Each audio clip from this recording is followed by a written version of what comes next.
નાયબ મુખ્યમંત્રી હર્ષ સંઘવીએ આ બિલના સુધારા વિશે જણાવ્યું કે ગુજરાતમાં લગ્ન નોંધણીમાં 30 દિવસ સુધી વાંધા અરજી રજૂ કરી શકાશે.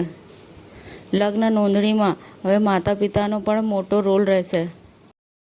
Water purification and treatment association of India WAPTAI દ્વારા 26 થી 28 ફેબ્રુઆરી દરમિયાન વોટર એક્સપોની 10મી આવૃત્તિનું આયોજન કરવામાં આવ્યું. ઉદયપુર સેન્ટ્રલ જેલમાંથી મુક્ત વિક્રમ ભટ્ટ ભગવાન શિવના દર્શન કર્યા, કહ્યું સત્ય હારશે નહીં. અધિક પોલીસ કમિશનર શ્રીની અધ્યક્ષતામાં નાર્કો કોઓર્ડિનેશન સેન્ટરની બેઠક યોજાઈ હતી. વિજય દેવેરાકોંડા અને રશ્મિકા મંડનના લગ્ન માટે કથિત આમંત્રણ કાર્ડ સોશિયલ મીડિયા પર વાયરલ થયાના દિવસો પછી એક નવો વીડિયો સામે આવ્યો છે, જેમાં બંગલો સજાવવામાં આવ્યો છે અને ટૂંક સમયમાં લગ્નની ઘંટડી વાગશે.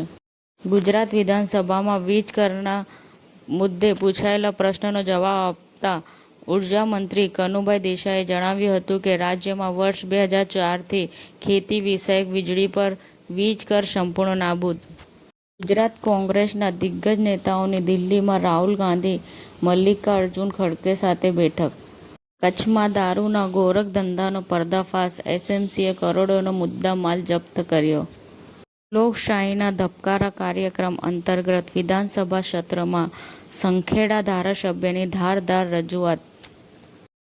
શ્રી સીજી બુટાલા સર્વોદય હાઈસ્કૂલમાં ધોરણ 12ના વિદ્યાર્થીઓનો ભાવભર્યો વિદાય સમારંભ યોજાયો.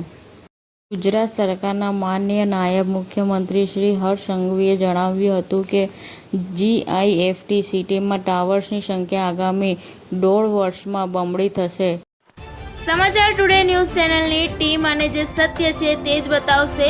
આપ જોતા રહો સમાચાર ટુડે ન્યૂઝ ચેનલ. ગુજરાતની ધરતીનું ગુજરાતીઓ માટે જ, એટલે કે સમાચાર ટુડે ન્યૂઝ. અમારી સમાચાર ટુડે ન્યૂઝ ચેનલને લાઈક કરો, શેર કરો અને સબસ્ક્રાઇબ કરો અને જોડાયા રહો સમાચાર ટુડે ન્યૂઝ ચેનલ સાથે.